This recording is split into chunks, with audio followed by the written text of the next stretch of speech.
eerste uur. Dan kan jy sien ons het maar min goed nou vir hulle. Dis maar nou net savory snacks. Nou die tweede uur is ons nou nie vervaas nie.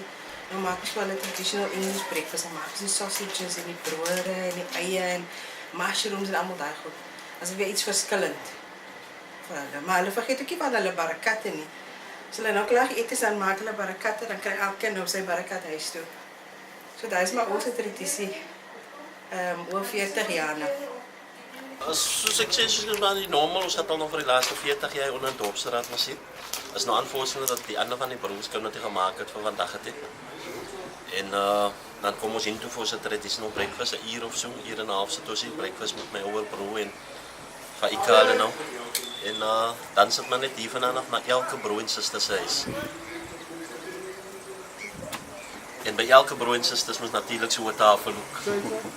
This is traditional steak and kidney pie. 40 years tradition, still the same. Nothing changed. Is that mono with